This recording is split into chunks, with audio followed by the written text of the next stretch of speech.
செக்ஸுங்கிறது ஆணுக்கும் பெண்ணுக்கும் பொதுவானதானா இல்லை. ஆணுக்கு அதிகம் தேவைப்படுகிறது, பெண்ணுக்கு கம்மியாக தேவைப்படுது. இது நான் சொல்கிற லாஜிக், இது சயின்ஸ் கிடையாது. கான்ஸ்டிடியூஷனை ஒழிச்சிட்டிங்களா? 2000 வருஷமா சட்டம் இருக்கிற நாடுகள்லே கேட்குறேன், ஒழிக்க முடியாது. சிலதெல்லாம் ஜெனட்டிக் பேஸ்டு, சிலதெல்லாம் மனித இயல்புகள். ஏன்னா இன்னைக்கு ஒரு பெண் ஆல்மோஸ்ட் எந்த ஆணை பார்த்தும் இவர் அப்படின்னு சொன்னா இன்னைக்கு 99% சொசைட்டி மீடியா நம்பும். இந்த மீ டூ மூமெண்ட்டையே இதையே பயன்படுத்துகிற பெண்கள் இருக்காங்க. அவங்க மேலே தப்பே இருந்திருக்கலாம், அவங்க தப்பு பண்ணியிருக்கலாம், இருந்தாலும் அதை வந்து ஒரு இடத்துல பயன்படுத்திக்கலாம். இப்படியும் பெண்கள் இருக்காங்க. நடிகைகளுக்கு பவர் கம்மி, ஹீரோ தான் ஹீரோயினே சூஸ் பண்ணுறாங்க. ஸோ ஒரு ஆணாதிக்க ஒரு அமைப்பு இருக்கிறதுனால ஆணாதிக்கத்தில் இருக்கிற எல்லா பெர்வர்ஷன்ஸுமே இந்த ஒருவனுக்கு ஒருத்திங்கிறது வேல்யூவாக வச்சுருந்தாங்க, தவிர சட்டமாக வைக்கல. நம்ம தான் சட்டம் ஆக்கிட்டோம் இந்தியா வந்ததுக்கப்புறம். இந்தியாங்கிற நாடு வந்ததுக்கு முன்னாடி ஒருவனுக்கு ஒருத்திங்கிறது வெறும் வேல்யூ. அவங்களுக்கு தேவைக்கு இதெல்லாம் வந்து பெண் அடிமைத்தனம், இதெல்லாம் நீங்கள் நான் அப்படி தான் இருப்பேன் அப்படின்னு சில பெண்கள் சொல்கிறாங்க. பட் நம்ம சொல்ல டேமேஜ் இந்த பிறகு டேமேஜ் எனக்கு தானே. நான் சொசைட்டிக்காக போராடிக்கிட்டு இருக்கேன், சொசைட்டிக்கு எனக்கு தனிப்பட்ட முறையில் டேமேஜ் ஆகிடுச்சு. நான் என்ன பண்ணுறது? என் வாழ்க்கை எடுத்துன்னு எப்படி கொண்டு போகிறது? இதெல்லாம் ஆணை பெர்வர்ஷன் ஆக்கி ஒரு விதமான கிரைமில் கொண்டு போய் இறக்கி விடும். அந்த அளவுக்கு சொசைட்டியில் டேமேஜ் இருக்கும். வணக்கம், நான் உங்களுடைய சரவணகுமார் ஐஆர்எஸ். சார், 2017ஆம் ஆண்டு கேரளா சினி இண்டஸ்ட்ரியில் ஒரு முன்னணி நடிகை ஒருவர் ஒரு கேங் ரேப்புக்கு ஆளாக்கப்படுகிறார். அது வந்து நாடு முழுக்க ரொம்ப பேசு பொருளாக இருந்தது. ஏன்னா அவங்க அந்த டைமில் ஒரு ஃபேமஸ் ஆக்ட்ரஸாக இருந்தாங்க சவுத் இந்தியன் சினி இண்டஸ்ட்ரியில். அதுக்கு காரணமாக ஒரு முக்கியமான கேரளாவில் இருக்கக்கூடிய ஒரு முன்னணி நடிகர் கைது செய்யப்பட்டார். இதெல்லாம் எதுக்கு வரேன்னா, இப்போ இந்த ஹேமா கமிட்டி ரிப்போர்ட் இந்த ஒரு விஷயம் ரொம்ப பேசு பொருளாக மாறி இருக்கனால வரேன். இந்த 2017 இந்த நடிகை பாதிக்கப்பட்ட பிறகுதான் இந்த ஜஸ்டிஸ் ஹேமா அவர்கள் ஒரு குழு அமைத்தாங்க. அந்த குழு 2019 முதல்வர் பினராயி விஜயனிடம் ஒரு அறிக்கையை சமர்ப்பிக்கிறாங்க. ஆனால் கிட்டத்தட்ட 4.5 ஆண்டுகளாக அந்த அறிக்கை வெளிவராமலே இருந்தது. 2022 கூட சும்மா ஒரு 1.5 பக்க அறிக்கையை மட்டும் லைட்டாக வெளியில் விட்டுட்டு இதை நாங்கள் ஃபுல்லாக அந்த அறிக்கையை நாங்கள் மக்களுக்கு இது எங்கே சார் போய்கிட்டு இருக்கு? இந்த எல்லா இடத்துலையுமே நம்ம நாட் ஒன்லி கேரளா, நம்ம எல்லாம் இந்த பாலிவுட், கோலிவுட், டோலிவுட்னு எல்லாத்துலேயுமே இருக்குல்ல, எங்கே போகுது அப்படிங்கிறது கேள்வி. அதாவது இந்த டாபிக் நீங்கள் சொன்ன மாதிரி நிறைய சமூக தளங்களில், வலைதளங்களில் போயிட்டுருக்கிற டாபிக். இதில் பேசும்போது நான் நிறைய வீடியோஸும் பார்த்தேன். ஒவ்வொருத்தங்களும் பேசும்போதும் இவர் நல்லவர், இவர் கெட்டவர், இவர் தப்பானவர், இவர் அப்படி, இவர் ஏன் பேச மாட்டேங்கிறாரு, இப்படிலாம் கேள்விகள் நம்ம பார்க்குறோம். இப்போ எந்த டிபேட்டில் நீங்கள் கேட்குற இந்த கேள்வியில் நான் வந்து அந்த டைரெக்ஷனில் போக விரும்பலை. அதாவது ஒரு பர்சன் இவர் கரெக்டாக சார், தமிழ் இண்டஸ்ட்ரியில் இவர் நல்லவரா, இவர் கெட்டவரா, தெலுங்கு இண்டஸ்ட்ரியில் இவர் நல்லவரா, மலையாள இண்டஸ்ட்ரியிலே நீங்கள் வந்து இந்த ரிப்போர்ட்டில் இது இருக்குன்னு ஒரு ஹேஷியம்.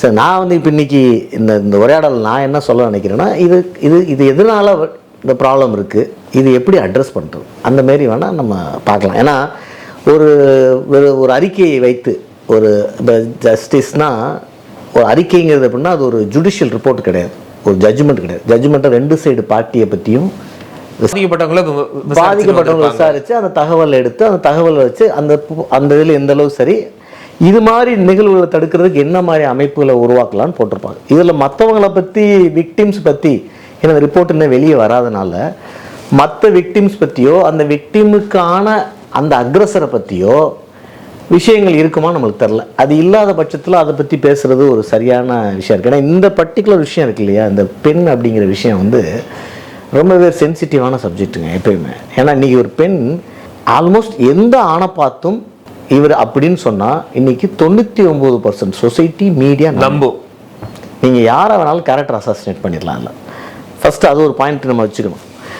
ஏன்னா அதே மாதிரி அதுக்காக தப்பு இல்லைன்னா தப்பு நடந்துட்டு தான் இருக்குது. இந்த மாதிரியான விஷயங்கள் இதில் வந்து 3 விஷயமாக நான் பார்க்குறேன், 3ஆக பிரித்து பார்க்குறேன். ஒன்று, ஒரு பெண் வீட்டிலேருந்து வெளியே வரான்னு வச்சுக்கோங்க. ஒரு பெண் வீட்டிலேருந்து வெளியே வரான்னா தெரியாதவங்களாலையும் அவளுக்கு பாதிப்பு இருக்குது. நீங்கள் கல்கட்டாவில் பார்த்தது முழுக்க அந்த பெண்ணுக்கு சம்மந்தம் இல்லாதவங்க, கொஞ்சம் தெரிஞ்சவங்க, அதாவது தொழிலில் இருக்கவங்க எல்லாத்தையும் நான் கொஞ்சம் தெரிஞ்சவங்கிற கேட்டகரியில் வைக்கிறேன். ஒரு ஆஃபீஸ்க்கு வராங்க, என்ன அவங்கள போய் தெரிஞ்சிடும், ஒரு ஆஃபீஸில் ஒரு 5 வருஷம் ஒன்றா ஒர்க் பண்ணால் கூட என்ன தெரிஞ்சிட போகுது. இன்னொருத்தவங்களுடைய குடும்ப வாழ்க்கை யாருக்குமே தெரியறதில்ல. மனைவி யார், கணவர் யார், குழந்தைங்க யார், இவங்க என்ன பண்ணுறாங்க, அவங்க யார் அப்படின்னே தெரியாது. ஒரு ஆஃபீஸ் கொலீகாகவே அவங்க ட்ராவல் பண்ணுவாங்க. நிறைய பேசுகிறனால மட்டும் தெரிஞ்சவங்க ஆயிட மாட்டாங்க. ஸோ அதனால தான் நான் பாதி தெரிஞ்சவங்க அப்படின்னு சொல்கிறேன். இந்த ஒர்க்கிங்கில் இருக்கவங்க ரொம்ப தெரிஞ்சவங்கிறது ரொம்ப நாளாக ஒர்க் பண்ணுறவங்க, ஒரு 30 வருஷம் ஒரே ஆர்கனைசேஷனில் இருக்கிறவங்க, உறவினர்கள், இந்தமாரி இந்த 3 வழியிலையுமே பெண்ணுக்கு பாதிப்பு இருக்குது. ஆதி காலங்களில் விமன் வந்து ஒர்க்கிங்கில் இருக்கும் பொழுது, முதல்ல ஒர்க்கிங் ஆரம்பிக்கும் பொழுது என்ன, ரூரலில் பார்த்தீங்கன்னா ஹஸ்பண்ட் ஒய்ஃபும் ஒரே ஃபார்மில் ஒர்க் பண்ணுவாங்க. தோட்டத்தில், காட்டில் அவர் இந்த பக்கம் வேலை வைப்போம், இந்த பக்கம் தெரியும். இன்னொன்று வேலை பார்க்குற இன்னொரு ஆணுக்கும் இவங்க யார் என்னன்னு இன்னொரு ஆணுக்கும் தெரியும். அதுமாரி அவருடைய மனைவி அங்கே தான் இருப்பாங்க, அவரோட பிள்ளை அங்கே தான் இருப்பாங்க, அவருடைய தங்கச்சி அங்கே தான் இருப்பாங்க. எல்லாமே ஒரு குடும்பமாக இருக்கும்போது அங்கேயுமே வந்து நீங்கள் கிராமங்களில் பார்த்தீங்கன்னா அங்கேயுமே ஒரு சின்ன கிண்டல், இந்த ஸ்டாக்கிங் நம்ம இன்றைக்கி சொல்கிறோமே கிண்டல், இதெல்லாம் உண்டு. அது பெண்களுக்கும் தெரியும். அதை ரொம்ப ஒரு ஸ்போர்ட்டிவாக எடுத்துக்கிற வாய்ப்பு. ஏன்னா இவங்க அதுக்கு மேலே போக மாட்டாங்கிற நம்பிக்கை அந்த பெண்ணுக்கு இருந்துச்சு. இப்போ மாமா பொண்ணை கேலி பண்ணுறது, அத்தை பொண்ணை கேலி பண்ணுறது, கிண்டல் பண்ணுறது, இந்த விஷயங்கள்லாம் இருக்கு. இதுக்கு மேலே அவங்க போக மாட்டாங்க. கிண்டல் பண்ணுவார், அதோட அவ்வளோதான் முடிஞ்சது. அது ஒரு சின்ன ஃபன் பார்ட்டாக இருந்தது. இன்னைக்கு சிட்டியில் கிண்டல் கூட பண்ண முடியாது. ஏன்னா அந்த பொண்ணோட இன்னொரு சைடு உங்களுக்கு தெரியாது. அந்த பொண்ணு எந்த அளவுக்கு அது சீரியஸ் எடுத்துக்குன்னு தெரியாது. ஆனாலும் சில பேர் கிண்டல் அடிக்க தான் போலீஸ் கேஸ் வரைக்கும் போகுது. கண்டினியூஸாக டீசிங் மாறிடுது. சரியா? இது தெரிஞ்சவங்களுக்குள்ள சொல்கிறேன். ப்ளஸ் இது கூட ஸோ இந்த விஷயம் சென்சிட்டிவாக இருக்கிறதுனால எல்லாருமே இதை வந்து ஓப்பனாக பேசுகிறதுக்கு பயப்படுற காரணம். இப்போ நீங்கள் இன்றைக்கி நடிகர் ரஜினிகாந்தை பற்றி கேட்குறாங்க. ஐயோ அப்படி ஒரு ரிப்போர்ட் வந்துச்சான்னு தெரியல அப்படிங்கிற. அவர் ஏன் ரஜினி வந்து ஒரு சமூகத்தை படிக்காதவர் கிடையாது, அரசியலுக்கு வரணும்னு ஆசைப்பட்டவர், அரசியல் இருக்கிறவர். ஏன் அதை அவாய்ட் பண்ணுறாரு? பல நடிகர்கள்ட்ட வந்து இப்போ இவங்க போய் மைக்கை நீட்டி சார் அந்த ரிப்போர்ட்டுனோன்னா அவங்க ஏன் அவாய்ட் பண்ணுறாங்கன்னா, அதில் என்ன சொன்னாலும் யாராவது எதிர்ப்பதம் பண்ணிடுவாங்களோன்ற அளவுக்கு இருக்குது. ஸோ இந்த ஒரு கட்டத்துக்குள்ளே தான் நம்ம இந்த டிபேட்டை பேசி ஆகும். அதாவது 2 எக்ஸ்ட்ரீம் இருக்குது. ஒரு பெண் நினச்சா இன்றைக்கி ஒருத்தரை கேரக்டர் அசாசினேட் பண்ண மாதிரி அதுக்கான பெண்களும் இருக்காங்க. இந்த மீ டூ மூமெண்ட்டையும் இதையே பயன்படுத்துகிற பெண்கள் இருக்காங்க. அவங்க மேலே தப்பே இருந்திருக்கலாம், அவங்க தப்பு பண்ணியிருக்கலாம், இருந்தாலும் அதை வந்து ஒரு இடத்துல பயன்படுத்திக்கலாம். இப்படியும் பெண்கள் இருக்காங்க. உண்மையிலே பாதிக்கப்படுற பெண்களும் இருக்காங்க. இப்போ டவுரி கேஸில் நம்ம எப்படி பார்க்குறோம், கோர்ட்டில் உண்மையிலேயே அந்த கேஸால் பாதிக்கப்படுற ஆண்கள் அதிகமாக இருக்காங்க இன்னைக்கு. ஏன்னா இவங்க போயிட்டு கேஸ் ஃபைல் பண்ணும்போது என்னை அடித்தாங்க, என்னை கம்பு பண்ணாங்க, என்னை அற்புறுத்தினாங்க, வரதட்சணை கேட்டாங்க, பிரச்சனை வேற ஒன்று இருக்கும். ஆனால் மிரட்டுறதுக்காக இந்த சட்டத்தை தவறாக பயன்படுத்துகிற பெண்களும் இருக்காங்க. ஆனால் உண்மையிலேயே இதனால் பாதிக்கப்படுற பெண்களும் இருக்காங்க. அதே மாதிரி தான் இந்த விஷயத்தையும் நான் பார்க்குறேன். ஃபஸ்ட்டு இந்த ஒரு முன்னுரை ஏன் நான் கொடுக்குறேன்னா, பின்னாடி நம்ம விவாதிக்கும் போது சில நேரத்தில் பெண்ணுக்கு எதிராக பேச வேண்டியும் போது என்ன அப்படிங்கிறதுக்காக சொல்கிறேன். இப்போ ஸ்பெசிஃபிக்காக சினிமா இண்டஸ்ட்ரியில் இந்த விஷயம் வந்து ஏன்னா ஆணும் பெண்ணும் ரொம்ப க்ளோஸ் ஆகும், அன்டைம்லும் ஒர்க் பண்ணுற இண்டஸ்ட்ரி அது. இப்போ மற்ற இடங்கள்ல ஆஃபீஸ் பார்த்திங்கன்னா காலைல 9 மணிலேருந்து ஈவினிங் 6 மணி 7 மணி மேக்ஸிமம். இந்த லேட் நைட்டு அப்படிங்கிற கான்செப்டே கிடையாது. 1998-99 வரைக்குமே எனக்கு இருந்த இண்டஸ்ட்ரியில் வந்து பெண்கள் நைட் ஷிஃப்ட்டில் அலௌடு கிடையாது. ஆஃப் நைட்டுன்னு ஒரு ஷிஃப்ட் சொல்லுவாங்க, 2 மணிக்கு ஆரம்பித்து 10 மணிக்கு முடியும். அந்த ஷிஃப்ட்டோட பெண்கள் 1998-99 தான் கவர்மெண்ட் ரூல்ஸில் வந்து மாறி பெண்கள் நைட்டு வேலை பார்க்குற மாதிரி இருந்தது. ஸோ அங்கே தான் ஒரு அன்டைமிங் இது. ஸோ இந்த அன்டைமிங் இது ஒரு ஷெடியூல் இல்லாதது. ரெண்டாவது டிஸ்கிரிப்ஷன் அதிகமாக இருக்கிற இண்டஸ்ட்ரி, ரூல்ஸ் கம்மியாக இருக்கிற இண்டஸ்ட்ரி. இங்கெல்லாம் வந்து இந்த ஒர்க் பிளேஸ் வைலன்ஸ் ஜாஸ்தி இருக்க வாய்ப்பு இருக்குது. நீங்கள் சுப்ரீம் கோர்ட் வந்து இந்த ராஜஸ்தான் கேஸில் ஒரு ஃபேமஸ் ஜட்ஜ்மெண்ட் கொடுத்தாங்க. அந்த ஜட்ஜ்மெண்ட்டுக்கு அப்புறம் எவ்ரி ஒர்க் பிளேஸில் ஒரு விமன் கமிட்டி இருக்கணும். இப்போ எனக்கு தெரிஞ்சு எல்லா கம்பெனிலையுமே உண்டு, எல்லா கார்பரேட்டு கவர்மெண்ட்டில் விமன் கமிட்டிஸ் உண்டு. சுப்ரீம் கோர்ட் ஜட்ஜ்மெண்ட்டுக்கு அப்புறம் உண்டு. அதோட வேலை வந்து அவங்க மந்த்லி ஒன்ஸ் மீட் பண்ணணும், இந்த மாதிரியான வயலன்ஸஸ் என்ன இருக்குங்கிறத அவங்க டிஸ்கஸ் பண்ணோம். அவங்க என்ன பண்ணுவாங்கன்னா அது கிளையிலே கிள்ளி எறிகிற மாரி முளையிலே கிள்ளி எறிகிற மாதிரி அவங்க வந்து மீட்டிங் போட்டு இந்த மாதிரி ஒரு பிரச்சனை வர வாய்ப்பு இருக்குன்னு போயிட்டு இருந்தது. பண்ணி அதை வைக்கணும். இது வந்து சுப்ரீம் கோர்ட் ஆர்டர் படி. ஆமாம். ஆனால் நிறைய சினிமா கம்பெனி பார்த்திங்கன்னா எல்லாமே ஒரு கார்ப்பரேட் கம்பெனி மாதிரி இல்லாமல் ஒரு சிம்பிளான ஒரு ப்ரொப்ரேட்டர், ஒரு தனி ப்ரொடியூசர், அவர் ஒருத்தர் வருவார், அவரே ப்ரொடியூஸ் பண்ணுவார். பேருலாம் பெருசாக இருக்கும், ஆனால் கார்ப்பரேஷன் இல்லை. ஸோ அவங்க இந்த கமிட்டிக்குள்ளே வரல. இது முதல். ரெண்டாவது டிஸ்கிரிஷன் சொல்கிறோம் இல்லையா. இப்போ டைரக்டர் நினச்சா ஒரு பொண்ணை ஸ்க்ரீனில் கொண்டு வரலாம், கேமராவில் எவ்வளோ நேரம் காட்டலாம், எவ்வளோ டயலாக் கொடுக்கலாம், அவளுடைய கேரியரை முடிவு பண்ணுற மிகப்பெரிய பவர் டேரக்டர் தான் இருக்குது. டைரக்டரோட கேரியரை முடிவு பண்ணுற பவர் ஹீரோஸ்க்கு இருக்கு. தமிழ் சினிமாவும் சரி, குறிப்பாக இந்திய சினிமா, குறிப்பாக தமிழ் அண்ட் தெலுங்கு சினிமா. ஏன்னா அந்த டேரக்டர்ஸை சூஸ் பண்ணுறதே பெரிய ஹீரோஸ் தானே. ஏன்னா மார்க்கெட் வந்து turn over market director fixate பண்ணுறதில்ல. ஒரு படத்தை 200 கோடிக்கு எடுக்கலாமா, 100 கோடிக்கு எடுக்கலாமா, 50 கோடி எடுக்கலாமான்னு முடிவு பண்ணுறது ஹீரோ. ஏன்னா அந்த ஹீரோ வந்தால் இவ்வளோ பட்ஜெட் ஓடிடும். அப்போ அந்த ஹீரோவோட பவர் வந்து டைரக்டரோட ஜாஸ்தி, ப்ரொடியூசரோட ஜாஸ்தி, எல்லாத்தையோட ஜாஸ்தி. ஸோ அந்த பவரில் டிஸ்கிரிப்ஷனில் வந்து ஒரு ஃபோர்ஸ் இருக்கும்போது ஒரு பொண்ணுக்கு கேரியர் வேணும்னா அந்த மாரி வந்துடலாம், காம்ப்ரமைஸ் பண்ணுற மாரி. இல்லை அது இல்லைன்னா அந்த பொண்ணு வெளியே போனால் அவளுக்கு கேரியரில் ஒரு நல்ல ஒரு ஆப்பர்ச்சுனிட்டியை மிஸ் பண்ணுறான்னு அர்த்தம் இருக்கும். சரியா? சம்டைம்ஸ் வந்து இன்னொரு பொண்ணு அதுக்கு ஓகேன்னா, இப்போ அது ஏன் அந்த தொடர்ந்து சினிமாவில் இருக்குது, இன்னொரு பொண்ணு அது ஓகேன்னு சொல்கிறாங்கல்ல அந்த ரோலுக்கு. அப்போ இதுக்கு காரணம் நம்ம யாரை சொல்லுவோம்? ஆனா பெண்ணா, 2 பேரும் சேர்ந்தா? இத்தனை கேள்விகள் வந்து நிற்கிதா? நான் வந்து நீங்கள் வந்து இவங்களை கண்ட்ரோல் பண்ணால் ஏன் வந்து ஒரு பெண் இனத்தில் அந்த விஷயத்தை வந்து அவங்க ப்ரெசர் பண்ணுறாங்கல்ல, அப்போ வந்து யாருமே அதில் நடிக்கக்கூடாது அப்படின்னு ஏன் விமனால் ஒரு பிளாக் அவுட் பண்ண முடியல? நடிகைகளுக்கு பவர் கம்மி. ஹீரோ தான் ஹீரோயினே சூஸ் பண்ணுறாங்க. தமிழ் படங்களில் ஹீரோ முடிவானதுக்கப்புறம் ஹீரோட்ட கேட்டு தான் ஹீரோயினே சூஸ் பண்ணுறாங்க. சார் உங்களுக்கு எந்த ஹீரோயின் சார் அப்படின்னு. ஸோ ஒரு ஆணாதிக்க ஒரு அமைப்பு இருக்கிறதுனால ஆணாதிக்கத்தில் இருக்கிற எல்லா பெர்வர்ஷன்ஸுமே அந்த இண்டஸ்ட்ரியில் வந்துடும். ஸோ பெர்வர்ஷனில் வந்து ஆணாதிக்கத்துக்குன்னு ஒரு பெர்வர்ஷன் உண்டு, பெண்ணாதிக்கத்துக்குன்னு ஒரு பெர்வர்ஷன் உண்டு. இந்த பெர்வர்ஷன் வந்து அந்தந்த மனித இனத்தில் பல ஆண்டு காலமாக வருது. சரியா? நீங்கள் வந்து மாசேத்துங்க கேஸ் ஸ்டடியை பண்ணீங்க, செங்கிஸ்கானை பண்ணுறீங்க, அக்பரை பண்ணுறீங்க, அந்த நிறைய இந்த விஷயங்களை நீங்கள் பார்ப்பீங்க.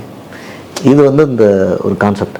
ஸோ இந்த இண்டஸ்ட்ரி ஆணாதிக்கம், முழு ஆணாதிக்கத்தில் இருக்கும்பொழுது ஆட்டோமேட்டிக்காக அந்த பெர்வர்ஷன் ஈஸியாக எக்ஸ்பிரஸ் பண்ணுறதுக்கான வாய்ப்புகள் வந்துடுது. அப்போ அதில் ஒரு ஸ்டேஜில் டேமேஜ் ரொம்ப ஜாஸ்தி இருக்கும்போது இந்த மாரியான விஷயங்கள் வரலாம். ஸோ ஒரு கவர்மெண்ட்டாக என்ன பண்ணணும் அப்படின்னு நான் நினைக்கிறேன்னா, நீங்கள் வந்து ஒவ்வொரு ஸ்டேஜ்லேயும் அந்த ஃபில்டரிங் ப்ராசஸ், சுப்ரீம் கோர்ட் சொன்ன மாதிரி ஒவ்வொரு ப்ரொடக்ஷன் கம்பெனியாக இல்லாட்டாலும் ஒரு எவ்ரி ஃபிலிம் யூனிட்டுமே ஒரு நீங்கள் விமன் கவுன்சில் வைக்கணும். இப்போ நீங்கள் இந்த மாதிரி ஒரு ஹீரோ லீடு சொசைட்டி, ஒரு 1 மேன் லீடு இண்டஸ்ட்ரியிலே வேறு எந்த இண்டஸ்ட்ரியும் கிடையாது.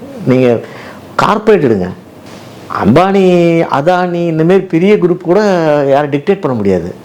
ஏன்னா அவங்க இல்லாட்ட இன்னொரு பெரிய கம்பெனிக்கு போயிடுவாங்க, இன்னொரு கார்ப்பரேட் போவாங்க, அங்கேருந்து இன்னொரு கம்பெனிக்கு போயிடலாம். ஆனால் இண்டஸ்ட்ரி அப்படி கிடையாது. சினிமா இண்டஸ்ட்ரியில் நீங்கள் ஃபேஷன் ஒரு படம் வந்துச்சு, பேஜ் 3ன்னு ஒரு படம் வந்துச்சு ஹிந்தியில். அந்த படங்கள்லாம் இதை வந்து ரொம்ப இதை பற்றி நிறைய பேசியிருப்பாங்க.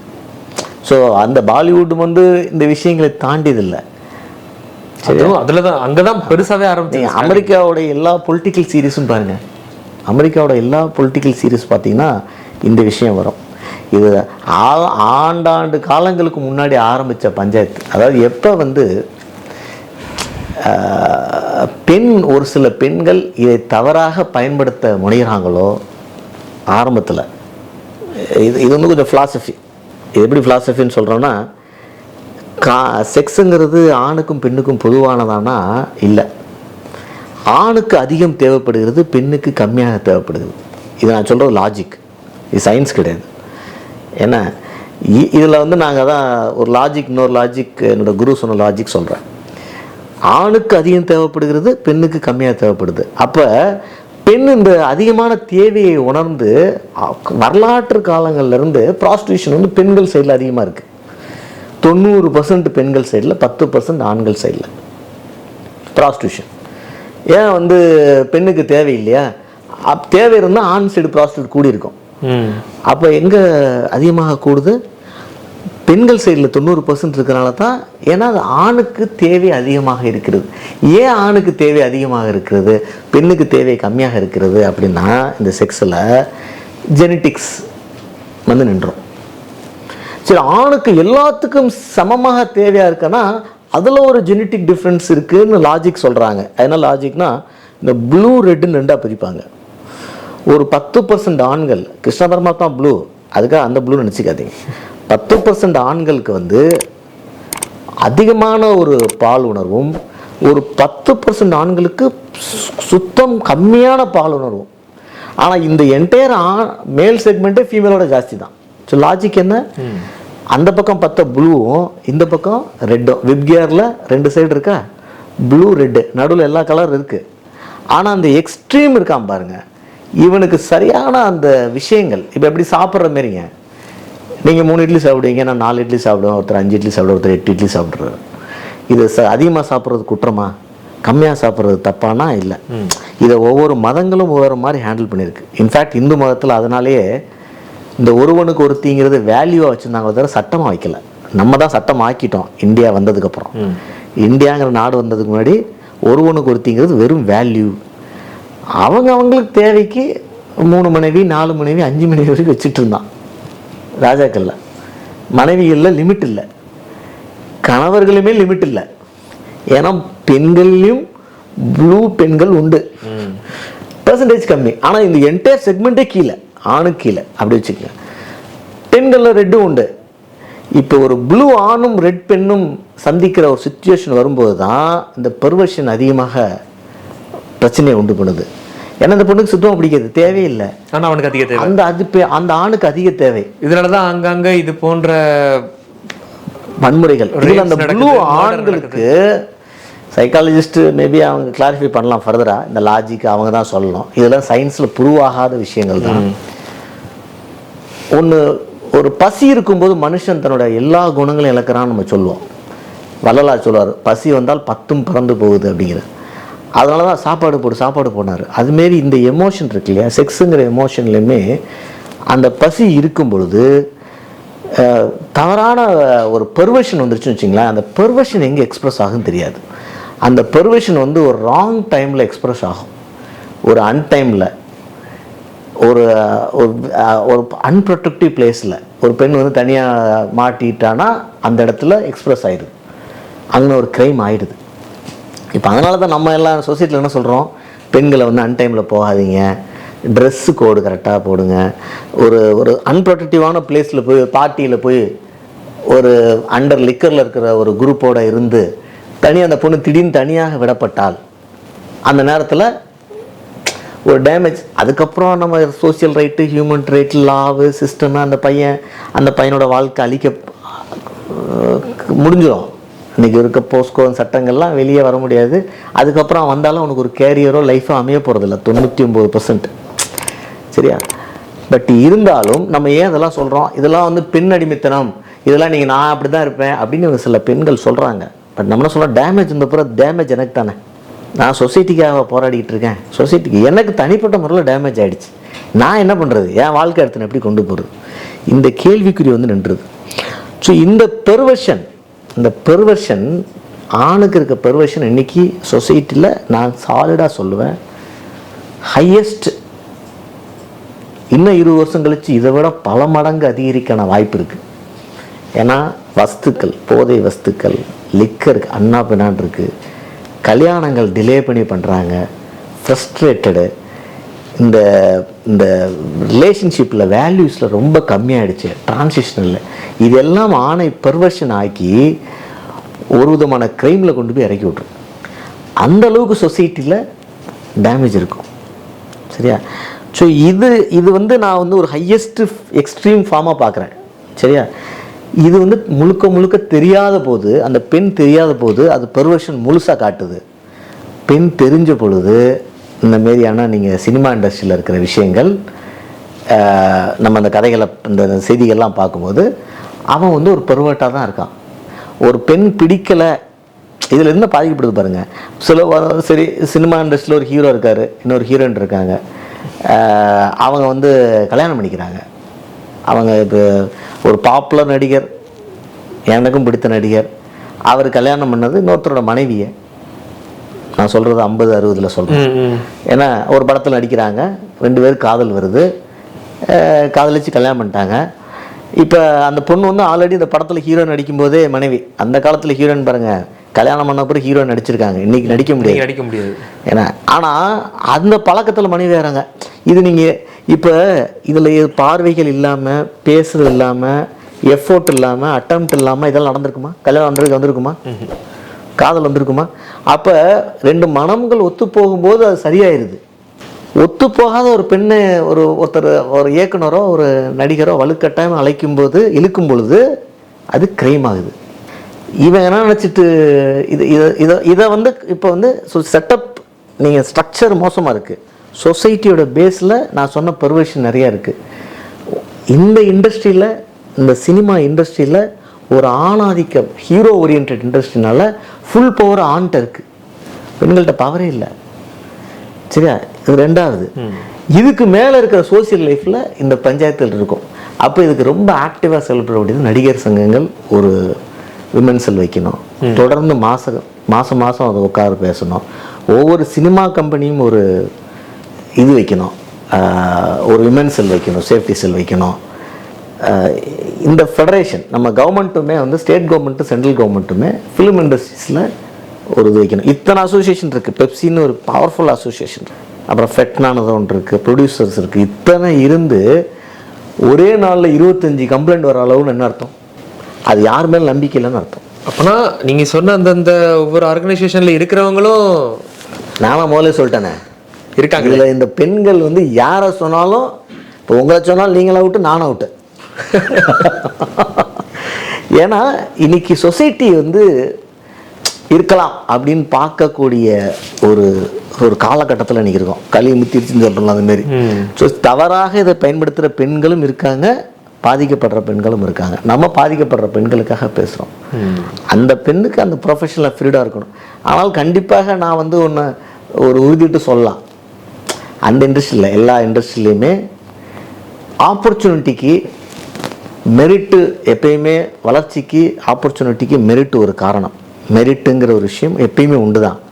ஆனால் மெரிட்டை மாடிஃபை பண்ணி நம்ம நெப்போட்டிசம் சொல்கிறோம். உறவுகள், ஜாதிகள், சமயங்கள், இந்த சமயத்துக்காரனுக்காக ஒரு உயரம், இந்த ஜாதிக்காரனுக்காக உயரம், இவர் உறவுக்காரர் அதுக்காக ஒரு உயரம், இந்த மாதிரி விஷயங்கள் சமுதாயத்தில் நடக்காமல் இருக்கு, நடக்குது. இதெல்லாம் எதை பாதிக்குது? கண்டிப்பாக மெரிட்டை பாதிக்குது. அதில் விமனோட ஃபேக்டர் இருக்கானா? கண்டிப்பாக இருக்குது. அந்த விமன் அப்படிங்கிற ஃபேக்டரை அந்த பெண் சரியாக பயன்படுத்துகிறாலோ தவறாக பயன்படுத்தலோ அவளை பொறுத்தது. அதனால் அந்த பெண் ஒரு பெண்ணுக்கு உயரம், ஒரு இண்டஸ்ட்ரியில் ஒரு ஆப்பர்ச்சுனிட்டி அதிகமாகும். கிடைக்கும் பொழுது இன்னொரு பெண் அதை பயன்படுத்துறதுக்கு யோசிக்காமல் இருக்கிறாங்க. இப்படி சில பெண்கள் பயன்படுத்துறதுக்கு யோசிக்காமல் இருக்கிறதுனால அந்த பொண்ணு ரெடியாக இருக்கான்னு இந்த ஆண்கள் நினைக்கிறாங்க. இது அரசியல் கட்சிகள் இல்லையா இருக்குது. போன ஒரு வருஷத்துக்கு முன்னாடி இது எவ்வளோ பெரிய விவாதமாக இருந்தது தமிழக அரசியலில். ஸோ எல்லா இடத்துலையும் இருக்குது. ஆனால் இந்த இடத்துல சினிமாவில் அதிகமாக இருக்க வாய்ப்பு இருக்குது. நம்ம மற்ற இடத்துல இல்லை அப்படின்னா அந்த பெண் வந்து வேற எங்கேயாவது போய் இருக்கிறாங்க, பொழைச்சிக்கிறாங்க. ஆனால் சினி இண்டஸ்ட்ரியில் அவங்க ஃபியூச்சர் வந்து இந்த ஃபியூச்சரே போயிடுச்சுன்னு வருத்தப்படுறாங்க. இன்னைக்காவது ஒரு மல்டி ஹீரோஸ் சொசைட்டியில் நம்ம இருக்கிறோம். எம்ஜிஆரும் சிவாஜி இருந்தபோது எம்ஜிஆர் சிவாஜியை தாண்டி சினிமாவில் ஒரு நடிச்சிருக்க முடியுமா யாராவது? ஏன்னா வேறு யாரும் அவங்களுக்கு ஈக்குவலான ஹீரோவே இல்லை. இன்னைக்கு விஜய், அஜித் அந்த ரேஞ்சில் இருந்தால் கூட எம்ஜிஆர் சிவாஜின்னு நம்ம சொல்ல முடியாது, அந்த மாதிரி இருக்குது. ஸோ இந்த விஷயங்கள், ஸோ நான் தான் சொல்கிறேன், இப்போ இதில் வந்து ஒரு தனிப்பட்ட ஆணையோ தனிப்பட்ட பெண்ணையோ நான் நல்லவன் கேட்டேன், அதெல்லாம் இறைவனுக்கும் அவங்க மனசாட்சிக்கு தெரிஞ்ச விஷயம். அதுக்குள்ளே நம்ம போகல. நம்ம ஓவராலாக என்ன செட்டப் இருக்குது அப்படிங்கிறத தான் பார்க்குறோம். ஸோ எப்படி இந்தியாவில் இருக்குது, நம்ம சோஷியல் கல்ச்சரல் மீடியாவில் என்ன இருக்குது, ஏன் சினிமா இண்டஸ்ட்ரியில் ஜாஸ்தி இருக்குது, அப்போ அது சரி கெடுத்ததுக்கு என்ன பண்ணும் அப்படிங்கிற பார்வையில் தான் நான் பார்க்குறேன். கண்ட்ரோலில் இருக்கும். சரி, சில விஷயங்கள் வந்து எப்பயுமே நீங்கள் ஃபுல்லாக ஒழிக்க முடியாது, கண்ட்ரோல் பண்ண முடியும். கான்ஸ்டியூஷனை ஒழிச்சிட்டிங்களா? இல்லை, முடியாது. 2000 வருஷமாக சட்டம் இருக்கிற நாடுகள்லேயே கேட்குறேன், ஒழிக்க முடியாது. சிலதெல்லாம் ஜெனட்டிக் பேஸ்டு, சிலதெல்லாம் மனித இயல்புகள். ஓரளவுக்கு அதை ரெகுலேட் பண்ணணும். நீங்கள் ரெகுலேட் பண்ணுறது தான் அதில் இருக்கிற வேலை. அதை ரெகுலேட் பண்ணும்போது நான் என்ன சொல்கிறேன், நல்லா இருக்குன்னு ஆசைப்படுற பெண்ணுக்கான பாதுகாப்பு கிடச்சிரும். சரியா? ஸோ நீங்கள் எப்பயுமே ஒரு சிஸ்டத்தை நீங்கள் நம்ம டிஃபைன் பண்ணும்போது என்ன சொல்கிறோன்னா, ஒரு பெண்ணு நல்லா இருக்கிற பெண்ணுக்கு பாதுகாப்பு இருக்கணும். எந்த ஒரு பிரச்சனையில் இருக்காத ஆணுக்கு ஒரு பாதுகாப்பு இருக்கணும். இப்போ நீங்கள் வந்து எந்த தப்பும் பண்ணாட்டாலும் ஒரு லா அண்ட் ஆர்டர் மோசமாக இருக்கிற ஒரு ஸ்டேட்டில் அந்த பெண்ணுக்கு ஆணுக்கு எந்த கேரண்டியும் கிடையாது. ஆனால் தமிழ்நாட்டில் ஒரு அன்டைமில் போனால் தப்பு நடந்துடலாம், பிரச்சனை வந்துடலாமான்னு யோசிக்கலாம். நீங்கள் பீகாரில் யூபியில் அதை சொல்ல முடியுமா? அன்டைமுங்கிற கான்செப்ட் அங்கே கிடையாது. காலைல 11 மணியும் பஞ்சாயத்து இருக்குது.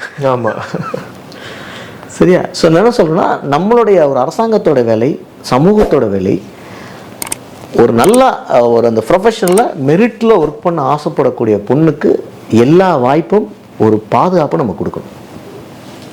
இதுதான் பண்ணணும். ஒரு பெண்ணு ஒரு சரியில்லாத நேரத்தில் போய் ஒரு இடத்துல இருந்துட்டு ஒரு லிக்கர் பார்ட்டியில் இருந்துட்டு அங்கே ஒரு பிரச்சனை ஆயிடுச்சுன்னா அதை பாதுகாக்க எந்த அரசாங்கம் என்ன செஞ்சிட போகுது? ஒரு அண்டர் லிக்கரில் இருக்கிற ஒரு ஆண்கிட்ட அவன் பெர்வெட்டாக இருந்தால் என்ன மாதிரியான ஒரு இது எதிர்பார்த்துட முடியும்? எதிர்பார்க்க முடியாது. ஸோ இதுதான் அதில் இருக்கிற ஒரு சிச்சுவேஷன். ஸோ அந்த பெண்ணு அவங்க விமன் ஃப்ரீடம் போனாலும் அதை பாதுகாக்க அரசாங்கத்தால் முடியுமானா முடியாது. இன்னைக்கு இருக்கிற இப்போ அமெரிக்காவில் அது முடியுது. ஏன் முடியுதுன்னா சட்டம் வந்து படு ஸ்ட்ராங்காக இருக்குது, படு ஸ்ட்ராங்காக எக்ஸிக்யூட் ஆகிடுச்சு.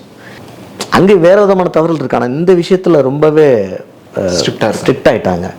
ஸோ அது ஒரு 50 வருஷத்தில் நம்மளும் நல்லா இம்ப்ரூவ் பண்ணோன்னா அந்த இடத்துக்கு போகலாம். ஆனால் நம்ம கடைசியாக நம்ம முடிக்க வேண்டிய புள்ளி என்ன அப்படின்னா, ஒரு மெரிட்டோரியஸாக வாழக்கூடிய பொண்ணுக்கு முழு ப்ரொடெக்ஷனும் முழு வாய்ப்பும் கொடுக்கணும். அதுதான் நம்ம. இன்னொன்று, நான் அந்த முதல்ல சொன்ன மாதிரி ஒரு பெண் வீட்டிலேருந்து வெளியே வரான்னா தெரிஞ்சவங்க, பாதி தெரிஞ்சவங்க, தெரியாதவங்க, யாராலையும் அவளுக்கு எந்த பாதிப்பு வராதுங்கிற கேரண்டி அரசாங்கம். அதனால தான் மகாத்மா காந்தி ரொம்ப அழகாக சொல்லிட்டு போயிட்டார், என்னைக்கு ஒரு பெண் வந்து நைட்டில் நடந்து போகிறாளோ சுதந்திரம். நீங்கள் ஆனால் குஜராத்துன்னு சொன்னோன்னா சில பேர் அரசியலை பார்க்கலாம். உண்மையிலேயே குஜராத்தில் நீங்கள் நைட்டு 11:30க்கு ஒரு பெண்ணு 2 பெண்ணு தனியாக போகிறத நீங்கள் பரோடா, ராஜ்கோட் எல்லாத்துலேயும் பார்ப்பீங்க. அது காரணம் அது வந்து போலீசிங்னால சொல்லவில்லை, அந்த மாநிலத்தோட கல்ச்சரே அப்படி தான். அங்கே தவறுகள் நடக்க இல்லைன்னு சொல்லலை. ஆனால் உண்மையிலே நீங்கள் 11:30க்கு ஒரு பெண் நடந்து அசால்ட்டாக போகிறத நாங்கள் பார்த்துருக்கோம், எந்த ஆண் துணையும் இல்லாமல். இந்தியாவில் வேறு எந்த மாநிலத்திலும் அந்த கலாச்சாரம் இல்லை, குஜராத்தில் தான் இருக்குது. அந்த குஜராத்தீஸோடைய அந்த கலாச்சாரத்துக்கு காரணம் நம்ம பின்னாடி ஒரு எஸ்ஏமே எழுதணும், எப்படி அந்த பெண்ணு 11:30க்கு தனியாக போகிறா. ஸோ மகாத்மா காந்தி அவர் ஸ்டேட்டை பார்த்துட்டு மற்ற ஸ்டேட்டையும் பார்த்துட்டு தான் அந்த டயலாக் சொல்லியிருப்பார். இப்போ நம்ம ஊரில் அந்த பொண்ணு போயிடால ஃப்ரீயாக 11:30க்கு, ஏன் மற்ற ஸ்டேட்டில் போக முடியல 11:30க்கு? அதை பதில் தான் சொல்லியிருக்காரு. இங்கே தமிழ்நாட்டில் இப்போ நீங்களாம் நாங்கள்லாம் பார்த்துருப்போம், எல்லாம் 11:30க்கு நீங்கள் உங்கள் கேர்ள் ஃப்ரெண்டோட இருந்தால் கூட, ஏன்னா ஒரு பிரச்சனை ஈசிஆர்லேயோ இல்லை இந்த மாதிரி இடங்கள்லையோ வரும்பொழுது அங்கே என்ன மாதிரி பிரச்சனைகள் வந்திருக்குன்னு பார்த்துருக்கோம், இளைஞர்களுக்கு தெரியும். அதை நாம் தனியாக சொல்ல தேவையில்லை. அப்போ அந்த அளவுக்கு ஒரு ஆணோட இருக்கிற பெண்ணுக்கே சேஃப்டி கம்மியாக இருக்கேன், அதையும் பார்க்கணும்ல நீங்கள். ஸோ மகாத்மா காந்தி சொன்ன அந்த இடத்துக்கு நம்ம போகிறதுக்கு நம்ம கடுமையாக அரசும் ஒர்க் பண்ணணும், இண்டஸ்ட்ரியும் ஒர்க் பண்ணணும். ஆனால் அது சென்சிட்டிவாக இருக்கனால பேலன்ஸாக தான் ஒர்க் பண்ணி ஆகணும்.